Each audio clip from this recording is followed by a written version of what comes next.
Olá, olá, tudo bem com você? Eu sou a Cristiane Dutra da Oficina de Redação para Concursos e no vídeo de hoje eu quero te contar o que aconteceu em Brasília nesse domingo, dia 8 de janeiro de 2023, em que um grupo de manifestantes bolsonaristas invadiu e depredou 3 prédios dos 3 poderes da República Brasileira. Como é que isso pode cair nas provas de redação? E no que você tem que prestar atenção para se preparar para conseguir garantir uma nota altíssima se cair na sua prova. Então, bora lá! Aqui, vandalismo em Brasília, no dia 8 de janeiro de 2023, como será cobrado nas provas discursivas. O que a gente vai fazer na aula de hoje?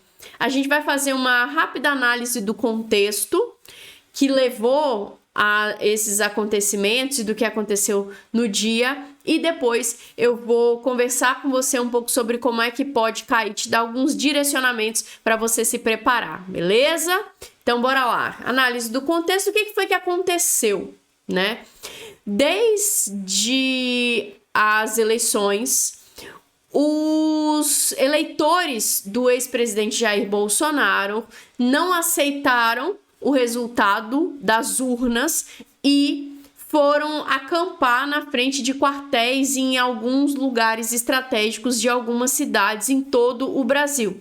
Essas pessoas ficaram lá de outubro até essa semana, até praticamente o dia 9 de janeiro, quando o governo federal eleito, do governo Luiz Inácio Lula da Silva, mandou todo mundo sair, mandou as polícias militares dos estados dispersarem esses manifestantes e tirarem os acampamentos, né? Então, esse pessoal ficou acampado ali esse tempo todo, né? Novembro, dezembro, quase 3 meses acampados, e isso foi inflando nessas pessoas essa revolta contra o resultado das eleições e contra a eleição do presidente Luiz Inácio Lula da Silva.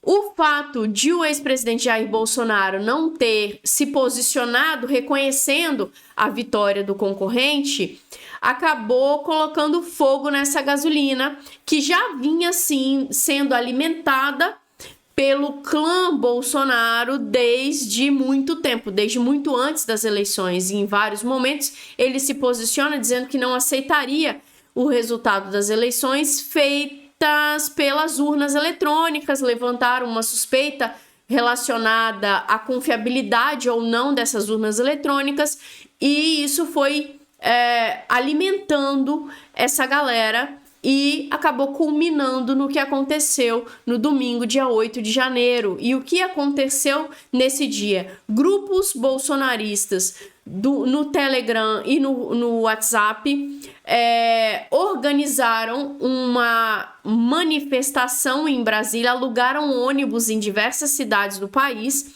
e levaram essas pessoas até a capital do país. Foram mais ou menos 100 ônibus e havia cerca de 4.000 manifestantes no domingo na esplanada dos ministérios.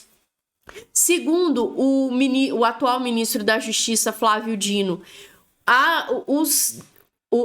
os organismos de inteligência do Brasil já haviam identificado essa ida dessas pessoas para Brasília, já haviam alertado sobre os perigos que poderiam acontecer, né, sobre o vandalismo, a depredação, sobre o que poderia acontecer, e havia sido feito um acordo com o governo do GDF, do Distrito Federal, para que a Polícia Militar do Distrito Federal impedisse que essas pessoas conseguissem chegar até a Praça dos Três Poderes. Eu morei em Brasília há muito tempo, não sei se você conhece a arquitetura da cidade, mas se fechar é impossível alguém chegar até a Praça dos Três Poderes. Então, isso acabou levantando a primeira questão, que é por que deixaram essas pessoas passarem.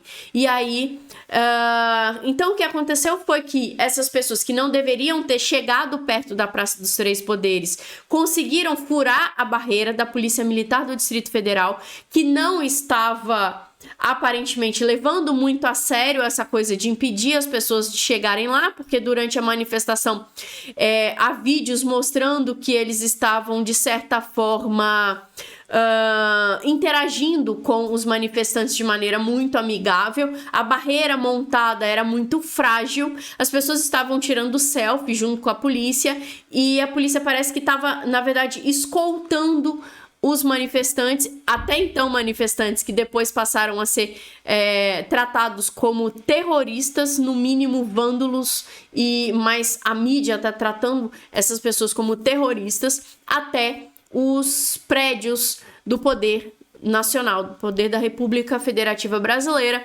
E aí, chegando perto dos palácios, as pessoas decidiram invadi-los e depredá-los completamente. Então, foi uma destruição muito grande do patrimônio, do mobiliário e de obras de artes presentes naqueles prédios, gerando aí um prejuízo que está em torno de 8 milhões de reais só em obras destruídas, fora a parte de mobiliário e de vidraças e de tudo mais que vai ter que ser reconstruído. Então, o que aconteceu foi que manifestantes que não aceitaram o resultado das eleições se organizaram num grande grupo, foram até Brasília e aparentemente contaram com ou o apoio ou a inatividade ou a incompetência, ainda não se sabe, da Polícia Militar do Distrito Federal para conseguirem chegar até os 3 prédios, invadirem esses 3 prédios e destruir esses 3 prédios. Então,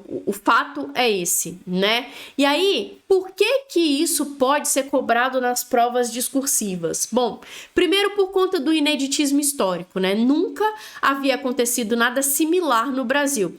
Em outras manifestações, os vândalos tentaram invadir os prédios, mas em momento nenhum da história do país conseguiu se gerar tanto prejuízo e tanto estrago como dessa vez. E aí, o que se fala é que os terroristas, como eles estão classificando, os vândalos, eles sabiam para onde eles tinham que ir, o que abre margem para se pensar em algo que foi planejado e premeditado, e não alguma coisa do calor da emoção. Tipo, as pessoas foram lá se manifestar e do nada resolveram se inflar e invadir. Não, parece que já tinha sido planejado porque eles sabiam para onde eles estavam indo.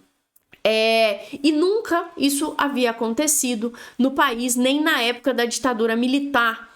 Então, esse ineditismo faz com que existam várias facetas a serem observadas e a serem debatidas. Então, isso vai fazer com que esses temas caiam em provas de concursos nos próximos meses, ok?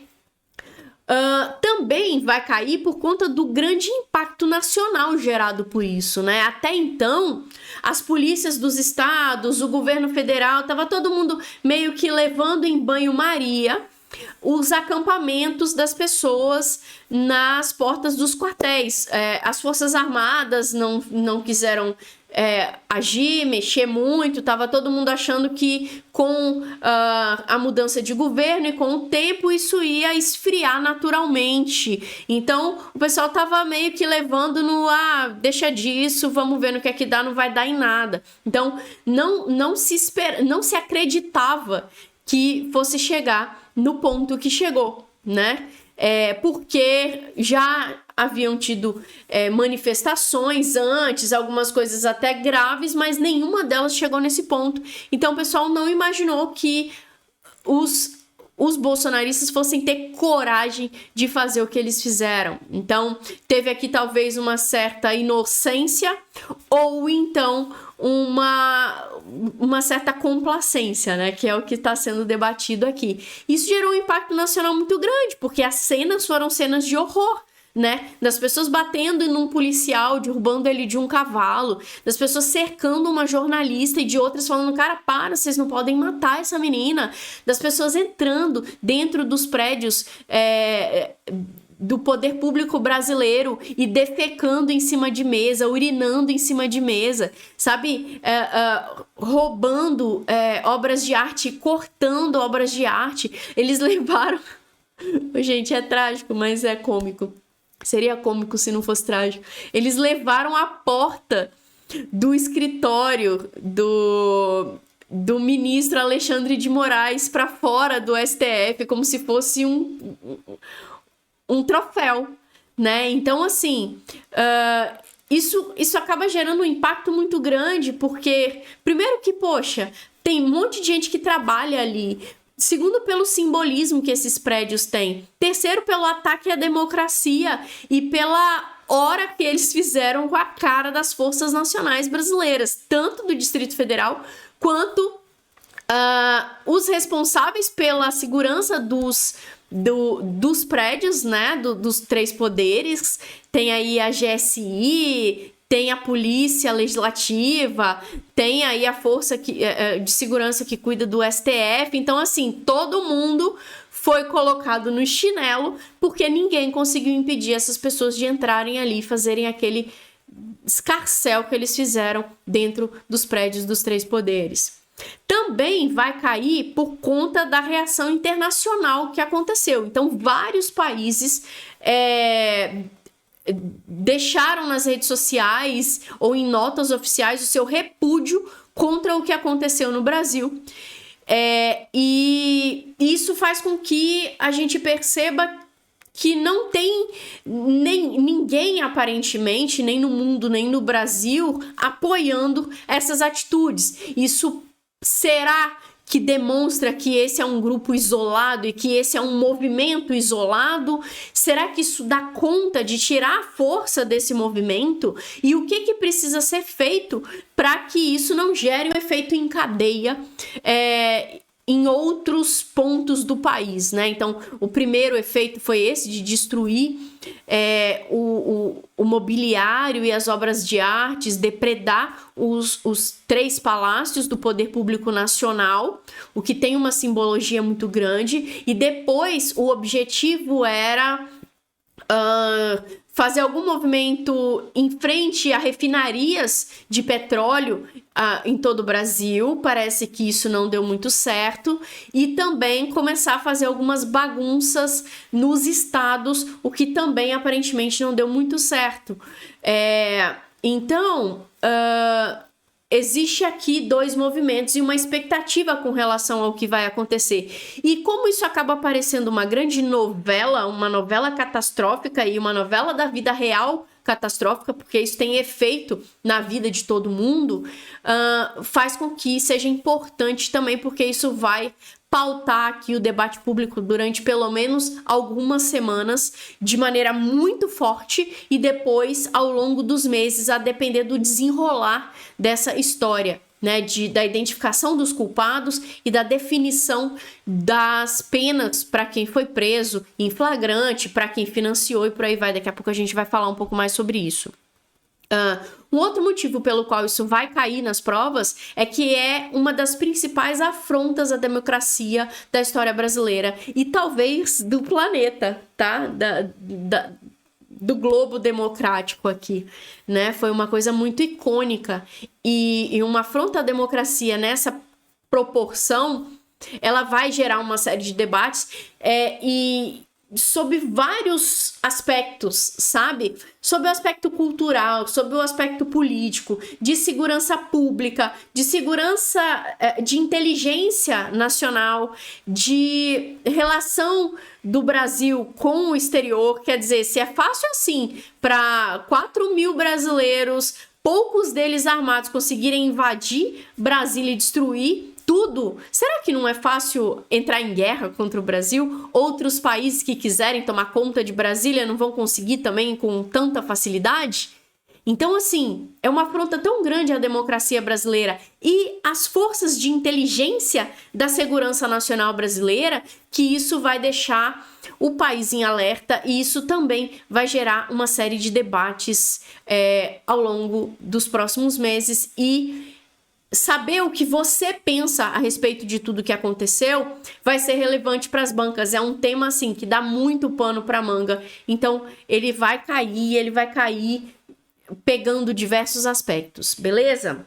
Então, a gente tem como avaliar como esse tema pode cair, como ele pode ser cobrado e o que você vai ter que estudar para se preparar para isso, de uma série de maneiras, ok? Para esse vídeo não ficar muito longo, nele eu vou tratar do óbvio, ok? Das questões básicas que você precisa saber a respeito desses acontecimentos e precisa acompanhar a respeito desses acontecimentos para conseguir escrever uma boa prova. A gente consegue ir afunilando e mergulhando nesses temas, tá? Eu, inclusive, vou criar um e-book, um livro com sugestões de temas. A gente vai colocar à venda em breve para que você tenha temas completos formulados para conseguir estudar de uma maneira mais direcionada. Mas, por enquanto, o meu objetivo aqui é só te incentivar, não é só, né? É principalmente te incentivar a ficar alerta sempre que você for assistir a um noticiário ou ler alguma coisa a respeito desses assuntos, para você procurar no que você ouvir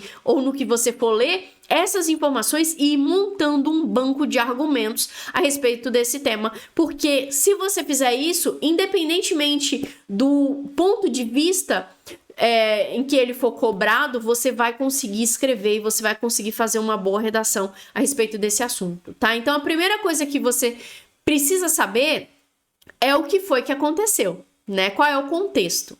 Então, eu já comentei com você aqui um pouco disso, o que foi que aconteceu e o que aconteceu antes do fato para que se chegasse nesse ponto, tá? Então, há muito tempo isso já vem sendo fomentado. Foi fomentado como? Da onde veio essa revolta? Por que culminou nisso? Qual é a responsabilidade? E por que isso aconteceu, né? Então, aconteceu por conta da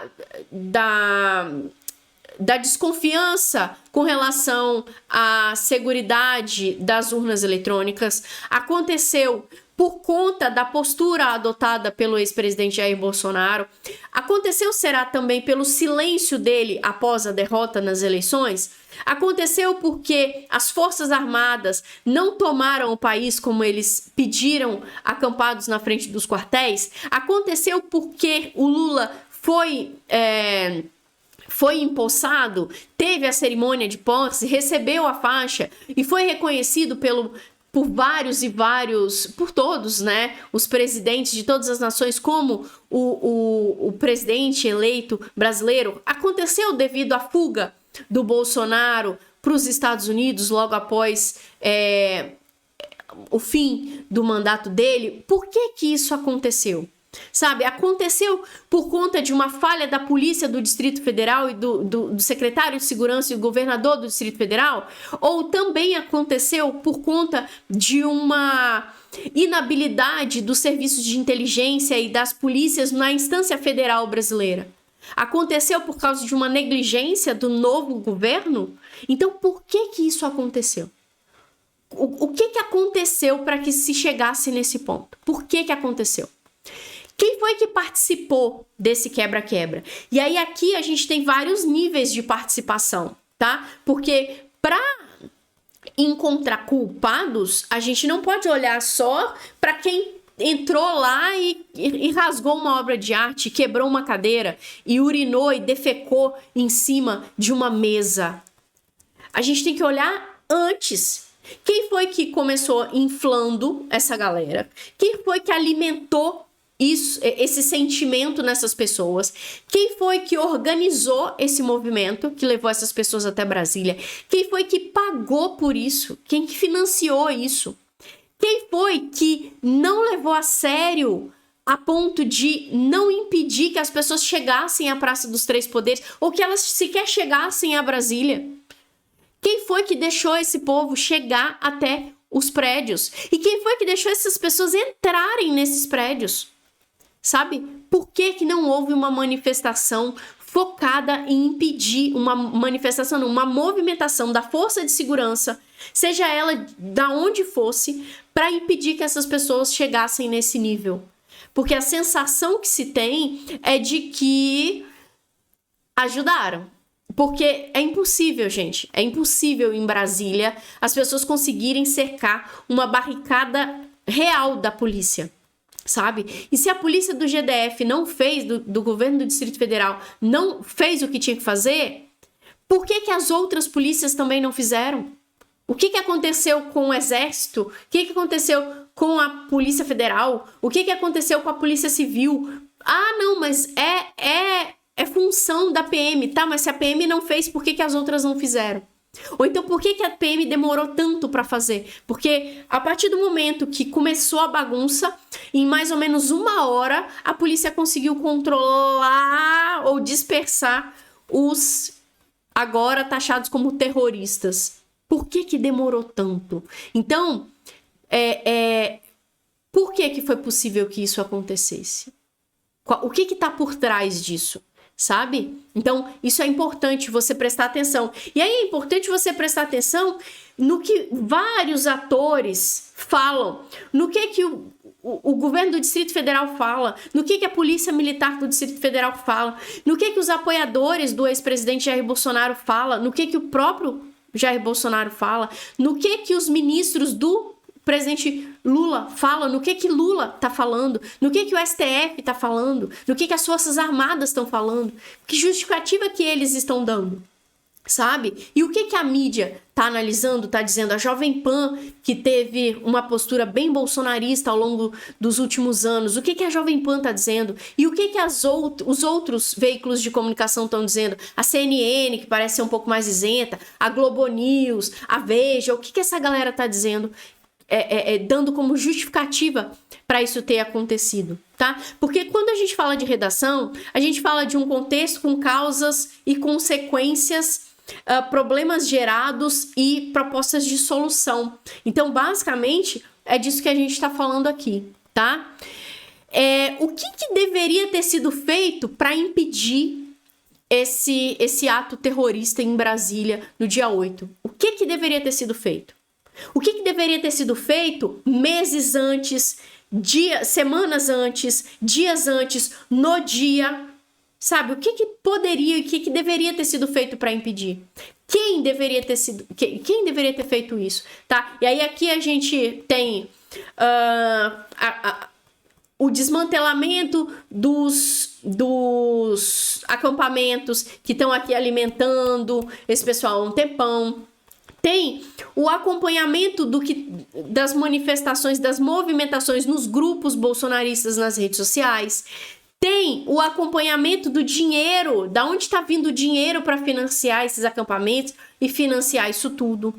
Tem também o acompanhamento dos ônibus que chegaram, né? Por que eles entraram em Brasília? Por que não impediram?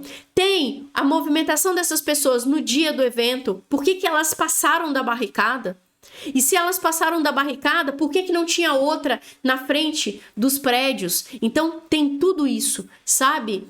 Porque o que deveria ter sido feito para impedir? Na parte de inteligência, na parte de polícia mesmo, na parte de justiça, o que deveria ter sido feito? Na parte de controle do discurso, que é muito perigoso, né? Agora a gente está vendo aí os efeitos de coisas que foram sendo ditas e alimentadas só no campo do discurso, no campo das ideias durante muitos anos. E aí esse discurso, ele se materializou agora. E aí olha só o que aconteceu, né? Por que o que aconteceu é sério? Por que isso é grave? Por que não é só um ato que deu para o Brasil cerca de 8 milhões em prejuízos em obras de arte e imobiliário? Porque se fosse só isso, é relativamente fácil, né? 8 milhões de reais é dinheiro de pizza para o governo federal, né? Então, seria muito pouco. Só que, por que isso é muito sério? O que tem de muito sério nisso? Sabe? Você também, é bom você identificar para você não ficar só no raso, entendeu? Outra coisa, por que o que aconteceu desestabiliza a democracia brasileira? Por que é um ataque à democracia? O que faz com que seja um ataque à democracia? E por que pode ser caracterizado como terrorismo interno? Sabe? Por que é um ato de terrorismo? A legislação, ela permite que essas pessoas sejam chamadas de terroristas, e por que isso? Sabe? Por quê? Por quê? Então, é importante você ter essa consciência, você observar isso. Por que que isso é grave? Por que que desestabiliza a democracia nacional? Um dos filhos do Bolsonaro, se não me engano, foi o Eduardo, que falou em determinado momento que para tomar o STF bastava um cabo e um soldado. Então a gente está vendo aqui mais ou menos isso acontecendo agora. Então olha, o poder do discurso. Olha a coragem das pessoas. Olha o fato de as pessoas terem tanta certeza de que não vai dar em nada que elas vão e não estão nem aí. Por que será que elas estão dispostas a serem presas em função de algo que é muito pouco provável que aconteça? Porque é muito pouco provável que a democracia deixe de existir no Brasil. Mas o que fez as pessoas acreditarem que seria possível? E até que ponto, apesar de a gente não ver uma perspectiva de que realmente seja possível trocar hoje no Brasil a democracia por uma ditadura, as forças, os poderes brasileiros, as instituições nacionais, elas são muito fortes para que isso aconteça, por que ainda assim isso desestabiliza? Como e a quem cabe identificar os envolvidos? A responsabilidade é de quem agora? O presidente Luiz Inácio Lula da Silva decretou intervenção federal, então o ministro Alexandre de Moraes afastou o governador do Distrito Federal dizendo que ele não agiu quando ele tinha que agir, ele fez vista grossa, não foi esse o termo que ele usou, mas é basicamente isso, ele não fez o que ele tinha que fazer, e aí ele foi considerado incapaz de lidar com a situação, ele gravou um vídeo pedindo desculpas, mas aí já é tarde demais, né? Então, ele foi afastado do cargo. O secretário de Segurança do Distrito Federal, que é bolsonarista, foi exonerado do cargo. Então, a quem cabe identificar os culpados? Qual é a responsabilidade de cada um ali? E agora fica na mão de quem resolver esse pepino? Então, qual é a função da Polícia Federal, da Polícia Civil, da GSI, do Ministro da Defesa, do Ministro da Justiça, da nova, né, governadora do Distrito Federal? Quem vai ser o novo secretário? A quem cabe fazer esse processo? O Ministério Público, ontem eu estava vendo uma matéria na CNN falando sobre a captura das instituições nacionais por uma ideologia que vai contra a necessidade do Estado brasileiro e sobre a necessidade de se desideologizar as instituições brasileiras, porque o servidor público, ele é um servidor da nação e não de governos, né? Era isso que eles estavam falando.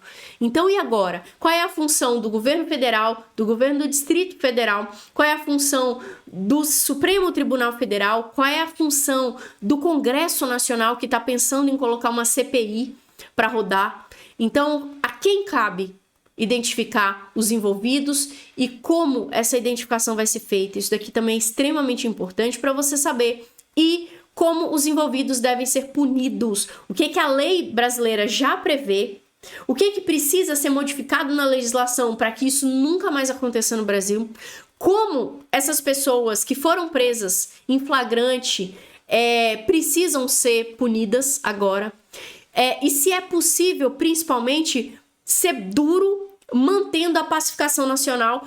Por quê? Porque essa é uma necessidade para que o Brasil seja governável, né? Porque o Lula, ele ganhou por muito pouco. Tem uma parcela muito grande de pessoas que não gostariam que ele fosse o presidente da República Nacional.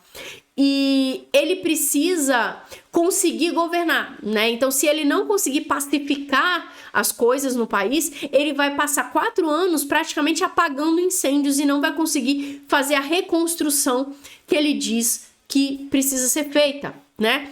Então, será que é possível ser duro com os manifestantes, com os chamados terroristas e, ao mesmo tempo, manter os brasileiros todos com esse viés de que essa galera precisa ser punida com rigor e de que isso não pode acontecer no Brasil? Ou será que em algum momento isso pode se embolar e aí a gente volta para a polarização? Então, Esses são aspectos nos quais você precisa pensar, sobre os quais você precisa saber e que eu sugiro muito, muito, muito fortemente que você monte um banco de argumentos, um documento no Word, coloque essas perguntas que eu coloquei aqui e vai preenchendo esse documento devagar. Assiste Jornal Nacional. Eu gosto muito de assistir o acompanhamento da CNN. Se você quiser, você consegue até voltar para os dias anteriores para poder ir preenchendo isso daqui, porque quanto mais informações relevantes você souber